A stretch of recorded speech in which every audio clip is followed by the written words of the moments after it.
នាងស្អាតណាស់ហើយរៀងរបស់អ្នកក៏ល្អដែររំស្រាតឲ្យខ្ញុំមើលមកហើយប្រហែលជាខ្ញុំអាចលេងនាងបានលួចជង្គង់ចុះអាចចង្រៃនោះមិនមែនជារបៀបដែលឯងប្រើកំភ្លើងទេព្រះអើយ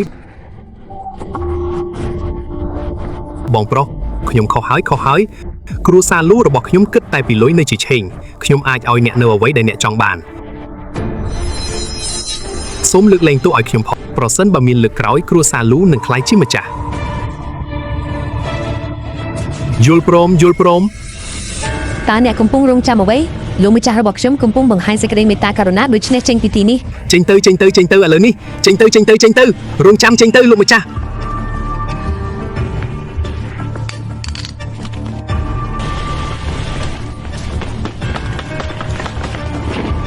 លោកម្ចាស់អញ្ជើញចូលទៅក្នុងឡានសិនទៅចាអេអរគុណមនុស្សនោះគួរតែភ្ញាក់ឡើងក្រោកឈរឡើងសម្អាតស្រុកបាចាស់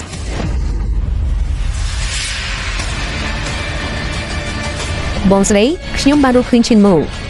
តើអ្នកប្រកាសទេថាអ្នកចង់ផ្ដាច់ការភ្ជាប់ពាក្យជាមួយគាត់ពិតណាស់គ្រូសាយេរបស់ខ្ញុំបានតាក់ទងជាមួយអធិរាជលើកនេះហើយយើងមានឱកាសក្លាយជាលេខ1នៅក្នុងនគរនេះចំពោះមនុស្សមិនស្គាល់មុខដូចជាឈិនមូការព្យាយាមលួចចូលមកក្នុងគ្រួសារយេរបស់យើងគឺគ្រាន់តែជាការយល់ច្រឡំប៉ុណ្ណោះអ្នកគួរតែយល់ពីអ្វីដែលត្រូវធ្វើមែនហើយបងអូនស្រីលើកនេះអ្នកបានវិនិច្ឆ័យខុសហើយដោយមនុស្សបុរាណបាននិយាយថារមៀតតែគ្មានមុខគឺដូចជាបរោះក្រីក្រប៉ុន្តែគាត់មានឋានៈខ្ពស់បំផុតតើមានមនុស្សមិនស្គាល់មុខប៉ុន្មានអ្នកដែលដូចឈិនមូដោយសារអ្នកទទួលចង់ផ្ដាច់ការភ្ជាប់ពាក្យហើយទៅមើលថែប្រជាខ្ញុំចំពោះការសម្រេចចិត្តលែងវានៅពេលក្រោយព្រះចៅអធិរាជយោងទៅតាមព្រះរាជក្រឹត្យរបស់អ្នកខ្ញុំបានរៀបចំផែនការហើយថ្ងៃស្អែកនារីវ័យក្មេងទី2នៃគ្រួសារយេនឹងចុះមកយ៉ាងឆឹងដើម្បីរៀបចំពិធីជប់លៀងអង្កាំដោយវិនិយោគជាសាធារណៈចំនួន$50,000 លានលើភរិយារបស់អ្នកយ៉ាងឈប់ខួយ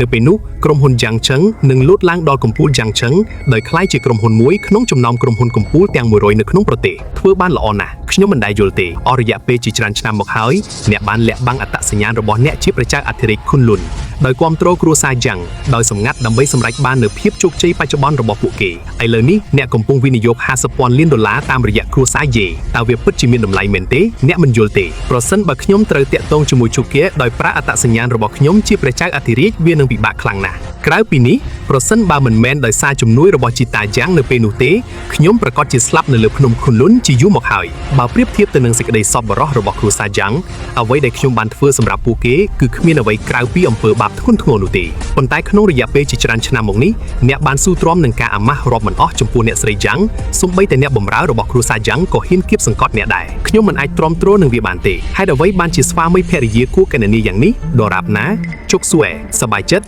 នោះគ្រប់គ្រាន់ហើយអាម៉ាក់ឈិនត្រឡប់មកទីនេះឥឡូវនេះ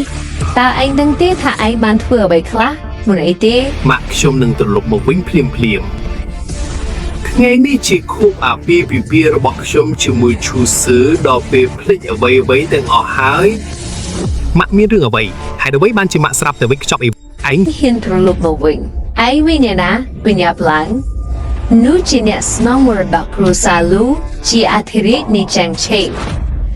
យើងមិនវិចខ្ចប់ឥឡូវនេះទេយើងគួរតែរត់គេខ្លួនហើយរងចាំពួកគេមករកម៉ាក់នេះគ្រាន់តែជាការបាញ់មួយគ្រាប់ប៉ុណ្ណោះហើយឯងវិពួកគេឈិនខ្ញុំពិតជាមិនដឹងថាឯងមានភាពក្លាហានvìអ្នកស្នងទ្រព្យសម្បត្តិរបស់គ្រួសារលូមកពីណាទេតើម៉ាក់ប្រកាសទេថាម៉ាក់មិនចង់ឃើញគ្រួសារប្អូនស្រីខ្ញុំត្រូវបំផ្លាញចាប់តាំងពីខ្ញុំវិនាងមកខ្ញុំគួរតែទទួលខុសត្រូវនោះមិនមែនជាអ្វីដែលអ្នកនិយាយទេ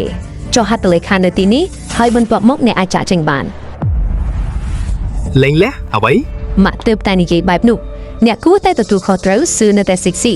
ម៉ាក់ជាស្ត្រីអាក្រក់ម្នាក់